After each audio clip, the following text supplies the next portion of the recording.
Hi, I'm Essie. And I'm Elle. Welcome back to Magic and Mayhem.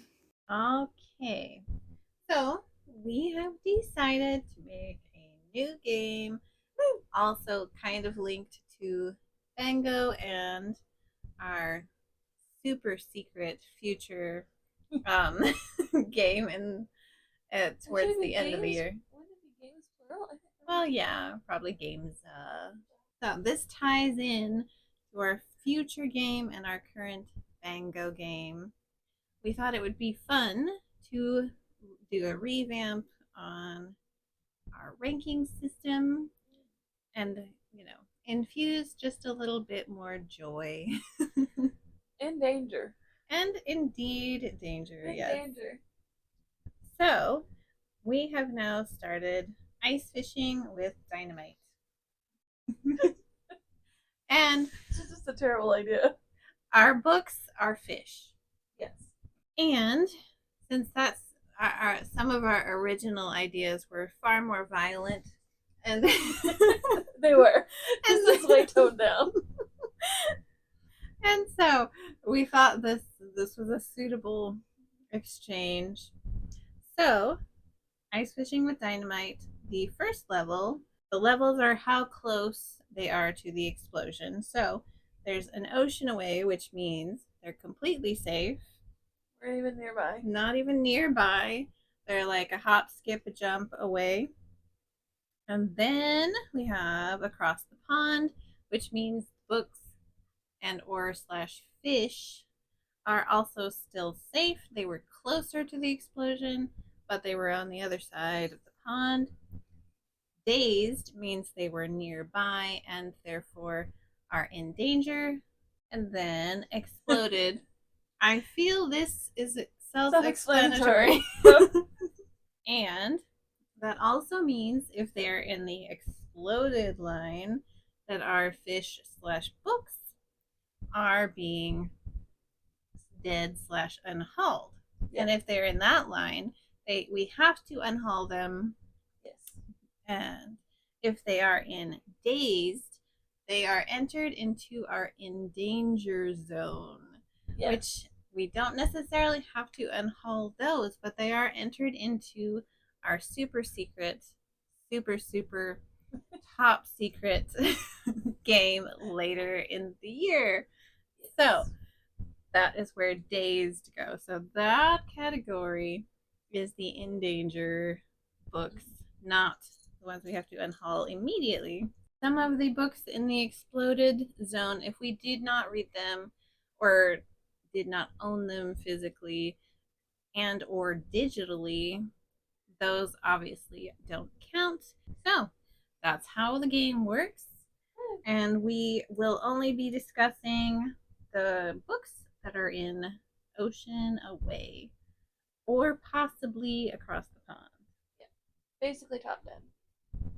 Yes, whatever the top 10 books are, those are the only ones we will probably discuss unless we so choose to discuss any exploded ones. So, as far as the ones that were exploded for me for this month, very unfortunately, we have Kings of the Wild, which wasn't triggered enough, but it has been unhauled.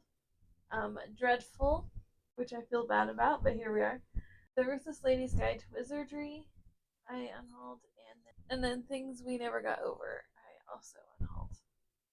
So the other two were ones that I did not enjoy, but I didn't own them. So, oh, I am such a liar. I own the Left Forever. I do own that digitally. Oh, you got another one to unhaul then. Oh my god, I do own that digitally. I was thinking it was an unlimited. It's not. I own it. Unhaul immediately. My Kindle's not even in here. Okay, unhaul the minute you get your hands on your Kindle. Yeah, sure, maybe I'll forget. But so those are the ones that I unhauled that were in the exploded. My ranking is in order. Yes, all the rankings are in order, by the way, from left to right. Yes. So, the Mermaid in the Basement, I did own physically. I am getting rid of it immediately. Yay! It's already in the get rid of pile currently because I loathed this book. Which is unfortunate. I've had it for a very long time, and I'll be honest, I got it because it said mermaids, Right? and it was supposed to be mystery. Right? So, unhauled immediately, and then unfortunately, I digitally I have the Grimoire of Grave. It yes, it was just very it was a lot. And I got like halfway through it and I quit. There. Those are my exploded. I had less exploded than you. You know, you less exploded that you owned than me. Well, okay, that's true. That's what I meant technically, but Well, you had more exploded than I did. You just yeah, don't own them. that's quite true. I actually had a lot of exploded. Obviously, we have the. If you're, in case you're just listening, you're not watching. We do have all the books up on the screen. A couple of the books in this line, I actually got only like 10 pages in and I dumped them. There was a record of I got 1 page in. Wow. No, wait, there was two of them. Two of these I got That's like bad. 1 to 2 pages in and I quit. That's bad. How they upset you that quickly? They did. They did. In fairness, I kind of felt that way about the Ruthless Ladies Guide, but I stuck it out longer because I was like, maybe it gets better. It doesn't, by the way. No. But Yeah, in this there were a few that I actually did finish and I was like, wasn't worth it. But no. but some of them are DNFs And granted, this is based on how I feel at the time. I don't know. yeah, at the time we put these into the list, this was our feeling. This is how we felt. I had a hard time, as you know. There's a lot in the across the pond because I had a hard time ranking these, but it is a hard one to rank, honestly. It is Trying to put them in order. Yeah, of the top in order 10. was like so hard. I did doing an order of all of them was hard. Yeah, I was like, I don't know. I changed it so many times. Even after the top 10, I was still having. Wait, no. I rearranged a lot. I do, and then I had to quit looking at it because I was like, I'm just going to leave it there. I'm going to keep rearranging it till the end of time. But okay, as far as the dazed ones that are in danger, because we actually own them. I own What to Suspect When You're Suspecting, Cretaceous Crushes. They're hard to see. It's not that I don't know if I own them or not. Oh. I need my Kindle. Okay, Secret Crush is in danger. The Vacation is in danger. Love is in the Ear is in danger. Love is in the ear? Yeah, it's about as good as it sounds. That's mean. It's not that bad. It just it wasn't my favorite. That might be all of them actually. Nope, lied. 65 Hours is in danger. Oh, here we're gonna delete Love Forever while I'm right here. That's so sad. Goodbye.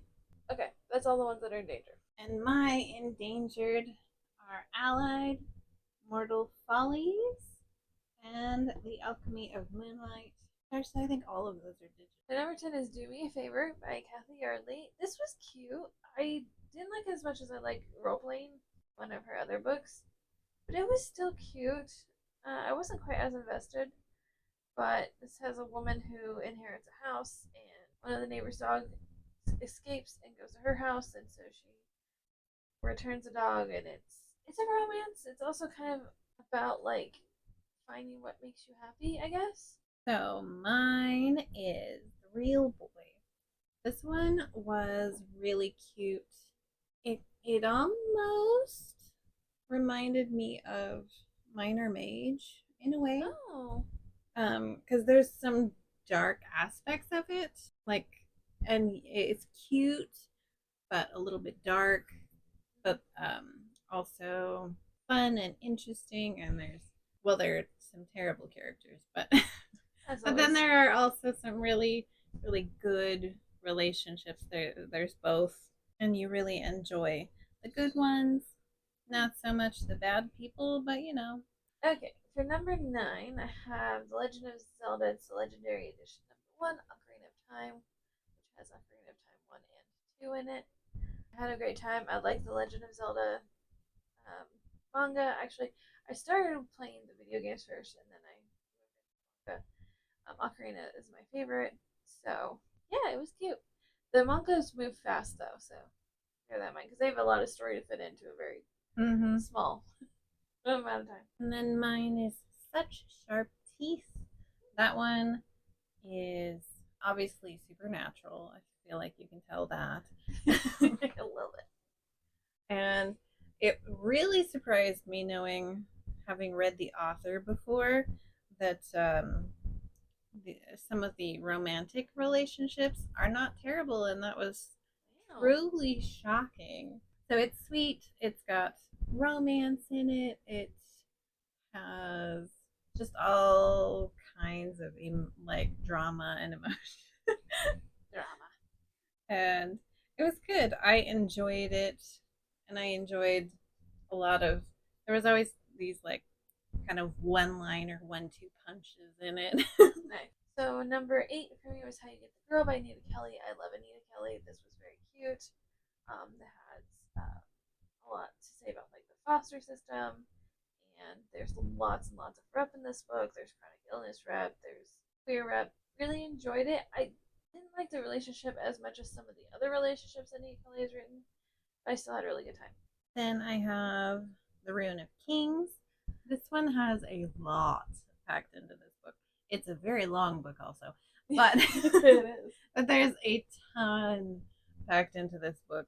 So there's just um there's just so much in this book. Also, I would highly advise checking the triggers before you pick it up. I was okay, but yeah, there's quite a lot of triggery things in it. And this one, it switches timelines constantly, so that's another thing to keep track of. Yeah, there's also obviously dragons, so very big plus. There's queer rep in it too, isn't there? Oh yeah. Actually not as much as I was hoping for though. Oh, weird. But maybe it's the series as a whole. I feel like probably there's more later on because I've got a lot of suspicions. This is only book 1, so yeah, I have a lot of suspicions for down the road. So number 7, Bloom by N.R. Walker. This is one of N.R. Walker's newer books, which I tend to prefer compared to their older stuff. This was very cute. It was about a florist and a personal assistant. No, shopper? Is this personal shopper? That personal shopper. Very cute. All about using like flowers as a language to like talk to each other. It was adorable. Had a great time. Then there's God Killer. This one had a similar vibe to Ruin of Kings, but it's also completely different. This one also I know that made so much sense. That's great. Keep going. But this one had really good stability rep in it. I liked that a lot. And it has just, it's relatable weirdly because they're talking about supernatural gods and all this stuff, and yet it somehow still manages to be relatable some way, somehow. It's, you still end up finding it endearing. There is a tad bit of romance in it, just a little bit. Just a little sprinkling of romance, yes. It's mainly found family though, but there is a little sprinkle here and there of some budding romance. Number 6, I have Hollow. This was very cute. I think it's technically considered YA, but it feels a little more middle grade. But obviously, this is around the Legend of Sleepy Hollow. This was very cute. It's a graphic novel, very fast paced, quick and easy read. But I really had a great time. I did not. I mean, I knew who the villain was immediately, but I wasn't really sure how they were going to take care of it. Yeah, take care of it. So, but it was really good. It was really cute. Okay, then my next one is The Extraordinaries. This book, unlike most of the ones on my list so far, I don't even think there's any triggers in this one. Yay, I should read it. It's really entertaining. It's just funny, and the main character is relatable to me personally because they have pretty intense ADHD and they're all over the place, kind of like me. And so I find the main character very relatable. There's a really strong and good friend group. Obviously, they have issues and struggles because it's a book, and and it would be boring if they didn't have any problems. But it is super interesting, super funny, and I enjoyed Super. ha ha. I enjoyed the supers in it. Yes. Number 5, Everything for You by Chloe Lee. So this one I actually picked up because I knew there was chronic pain rep in it, and there's quite a bit, and it's quite descriptive. So if you have problems like reading descriptive chronic pain wording, be a little cautious going into this one. But it was really cute. So it's about two guys on a soccer team. One is just about to be like retired, not by choice, but that's the chronic pain. His body's pretty much given up on him. And one is pretty much like the rising star, and they're forced to work co-captain, even though they don't. The older one doesn't really like the younger one because he's like, "You are everything I used to be, and I'm not anymore." So Yeah, that's hard. he's a little bit bitter about it, like a lot bitter about it. And obviously, chronic pain does not help. Being in a lot of pain does not help anyone's disposition anyway. So it was really good. I enjoyed the chronic pain rep, even though it was very descriptive. And I thought it was very realistic about having to work through problems in a relationship and like making sure you can be there for somebody. It was very mature, which I enjoyed. So That is nice, honestly. it is. So the next one is The Silver Arrow. This one, it was super charming. It was easy to read with some lines sprinkled in that really kind of packed a punch. I really loved that the siblings were close, even if they didn't always agree. I found it just adorable. Like, for example, this is not spoilery, but like they make their own like candy carriage, and it's it's just cute. That's cute. Like when asked what they want one of their carriages to be, it's a candy carriage. I love it. It's like, yeah, that's right. That's exactly what kids would do. Yep. Would recommend. Very good, very cute. Moving to number 4, Otherworldly by F.T. Lickens. So this one was about a just regular person and then a familiar. So and then the regular person doesn't believe in magic or the gods or goddesses anymore because they've had not a good time lately in life. Until they meet this familiar, and they're like, "Oh crap, maybe that is a thing still." So and it's very cute. There's like a little romance in it, but it's like YA, so it's not spicy in any way. I really enjoyed it. It's not my favorite FT Lukens, but that's honestly a very hard bar to clear. But I still absolutely loved it. It was a great And then my next one is Black Girl Survives in this one. This one was a great collection. Each story was really different, but I mean, there was some, obviously, there's continuity between them, but each one was really individual and separate and different. I don't recall disliking any of them. Usually in an anthology, there's like one story or yeah. so that I was like, didn't really love it. But this one, I really enjoyed all of them. I mean, obviously I had my favorites, but Yeah. I was quite impressed with this. But I liked all of them. Number 3, Giles Ashby Needs a Nanny. I don't remember why I even picked this up. I think this was on Unlimited. But this was so cute. And I was like, oh, okay. Um, it was mainly the nanny. I loved the nanny. He was just the sweetest little muffin in the whole world. And I was like, yeah, I would hire you too. I don't even have kids. I'll hire you anyway because you're adorable. You can watch after me. I need watching. There you go. I need a nanny. But this is really cute, and I didn't realize that at the time. It's kind of second chance romance. It's one of the characters has been kind of pining after the other one for a very long time because they knew each other as kids, and it was very cute. But of course they hadn't seen each other, and like they're not in the same circles. They hadn't seen each other in a while, but it was very cute, very sweet, and the child that was being watched was also adorable. Can't remember their name right now. But they were also very cute. And I don't always love kids in books, but it was very nice to see this little precocious little child. Okay, they're like 8, but still, they were cute and very observant at times, and very much like, Dad, get your head out of your ass, which we love to see. So the other woods. This one, River was a wonderful character and super, super reluctant hero. And Pancakes was fantastic. That's the cat, by the way. Yeah. Also, no, do note the cat survives, so it's fine. Yay! That's always something I want. Yeah.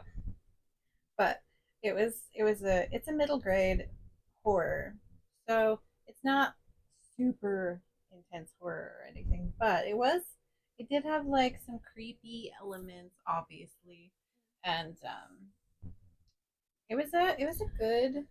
I would definitely recommend this, even if you're an adult and you're looking for some kind of soft horror, I guess. Yeah. Light So, horror, yeah. also, just the descriptions of the monsters was really well done. I just have to note that. And Charles was that's one of the monsters. Charles was a huge surprise. I loved the way they took, this isn't really spoiler, but they took the aspect of a monster hiding under your bed, that childhood fear, Yeah. and made it real. Oh, good, great. Wonderful. And the monster's name was Charles. I love it. Number 2, The Geek Who Saved Christmas. I don't know why I'm reading Christmas in July, don't ask me. But I just felt like it, I guess. This was actually very sweet. This is about 2 neighbors, and one of them is very grumpy. The other one just loves the holidays. And, but the one who's grumpy, who usually doesn't celebrate at all, his younger brother is suddenly coming to town. Oh. And so his younger brother doesn't know that he doesn't do anything for the holiday. And so he needs a full Christmas holiday and fast because his younger brother is planning to propose to his girlfriend at his older brother's house. Oops. So he's like, crap, I need a holiday and I need it fast. So his overly enthusiastic neighbor was like, I got you. Don't even worry about it. It was very cute, very sweet. No third act breakup or anything. Although I don't even know if they were technically together at that point. They're both in their mid to upper 40s, somewhere in there. They're both in their 40s, so a little bit older characters, which I enjoyed. And yeah, it was very fun, and it was dual POV as well, I think, which I really enjoyed. So it was very cute. It made me be like Christmas, which is not Christmas anywhere in July. It's fine. it's nowhere close to Christmas, but it was cute. I'll probably reread it again around Christmas because it was very on the feels. My next one is Becoming a Queen. Spoiler, I cried through at least half of this book. It's not really a spoiler. No, but it went places I didn't really expect. I started reading it and I had some worries. Then I cried.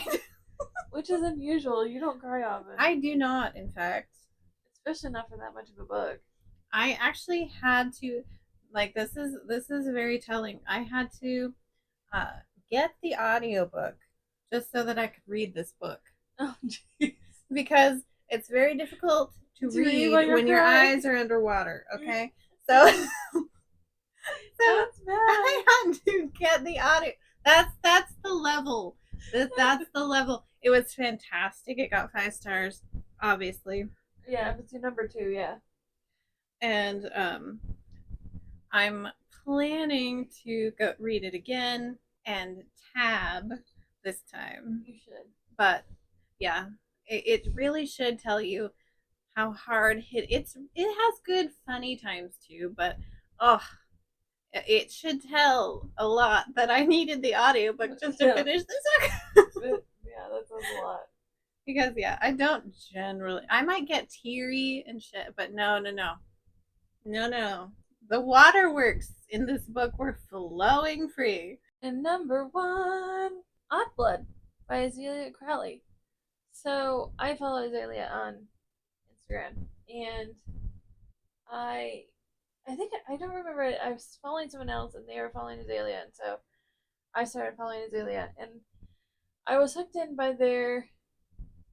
They describe their books as cozy horror romance, Which is not typical. which is not a normal genre at all. And I was like, I'm sorry, what?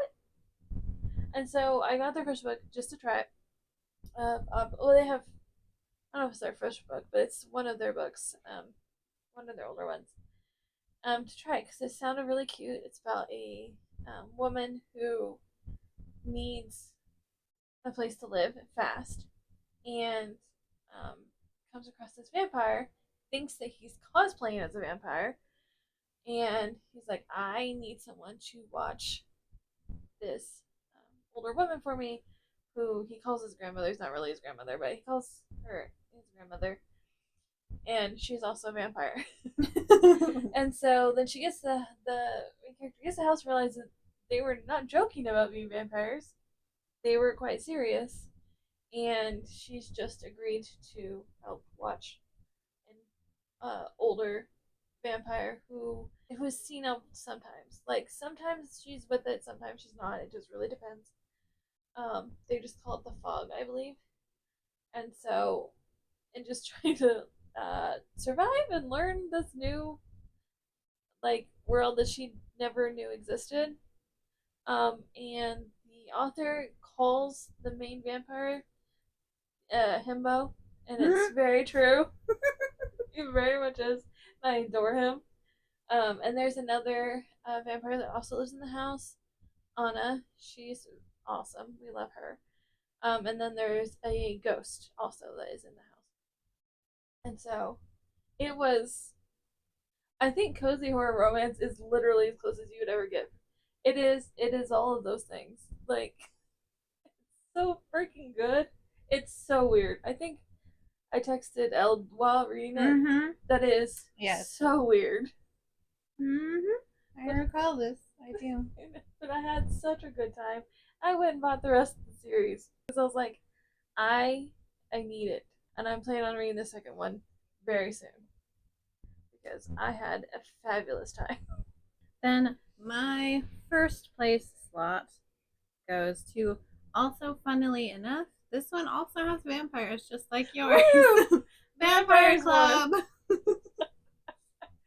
Just fine because neither of us normally read vampires. I mean, I do more than you do. Yeah, but still not. Regardless, it is kind of funny that both of our top picks have vampires in them. Well, granted, it's not for the year, but this month. Yeah, it's true. This is for the month. But so I really love Remy, the main. You didn't say what it was. Oh, whoops. I was too busy trying to dive in. So this book is Court of Wonders, the last book in what I believe is a duology. So I love the main characters. There's Remy and Malik and Ziadan, and they are just so cute and adorable, and they're bloodthirsty and adorable bloodthirsty. But they're also not though. But like two of them are vampires, so one of them is a vampire hunter, which is a fantastic dynamic. Yep. It's just adorable because they're all like so lovey-dovey and like adorable. Even though everyone assumes they should be killing each other, but they're not. They're not. It has a poly in it. Granted, if you have gotten to this point in the series, you should already know this. Yeah, I was gonna say if you're on the second one. If you're on the second one, you ought to know that there is a poly since it has been existing since the first book. But just in case you didn't know, yes, this is a book with a poly relationship in it. So, but the second book, I do think I enjoyed the first one slightly more, but this one was still really good. It went somewhere with one of the relationships, not the poly, but with a different relationship that I wasn't expecting. It's one of those things where a villain in the first book, you can't hate entirely in the second book anymore. Gotcha. So it was an interesting little switch there. Yeah. In the villain dynamics. Yeah. And I'm not going to say any more about Yeah. that, but it was just like oddly, considering everyone's trying to kill everyone, oddly romantic and sweet, and there's found family and This sounds more similar to Unblood than I would really have thought that it would our be. our top books are oddly similar, yeah, with with sweetness and blood. Yep. And death and gore, you know, it's fine. Yeah, there's plenty of gore, and as one would expect from a vampire book, it is funny with this book since this author wrote another series that I didn't like, and yet That's true. in this series I'm all in, and even on the tropes that are in it that I normally dislike, I was like, nah, it's fine, right? It's fine. I don't care. It's fine. I love it so much. So this book is proof, walking, breathing proof that sometimes, even if you assume you won't like something, you might. Yeah. You Always may. give an author another try. Mm-hmm. Because I truly did not enjoy the other series, and that's not the case in this one. Yeah. So that was our top 10. Yeah. For the month. Hooray. And the beginning of our new game. Woo! So, we will be keeping track of all the ones that end up in the days category. Obviously, unhauling. Already unhauled the ones for this month that exploded, so we're good there. But as we go on, we will continue to do that. Yeah, we will keep the dazed category running, and later down the line in the year, it will come back around. Yes. Somehow. Some way. The way that we definitely know. Yes. But that was how our July went. I feel like pretty successful overall. A lot of DNFs for you. A lot. Quite a few. Well, not quite a few, but there's several DNFs for me. I feel like at least I'm feeling more free to DNF with the new TBR system, which has been really nice. It's like if I genuinely am not enjoying it, I can just DNF. But yeah, which as it goes, it's more fun when we have games, which is also why we changed our ranking, because it was not a game before, and yeah, that's boring. The literature video? Oh yeah, probably. I think it's a literature readathon, which we're actually actively doing right now. Mm-hmm. And we absolutely called it that. Now that we're in the literature readathon, my brain doesn't want romance. So, good times. Good times. I'm gonna try and read like fantasy with the romance plot in it, see how that goes. But I have for everyone's information been doing well with picking romantic books. Yay! Which is not what I typically think. Yeah. And in fairness, this is what, day 3, and I think I've read 4 romances so far, so it might just be the fact I'm a little burned out from 4 in a row. Yeah, it could be. That's mini. So that's our video. Thanks for listening to Magic and Mayhem. All right, bye.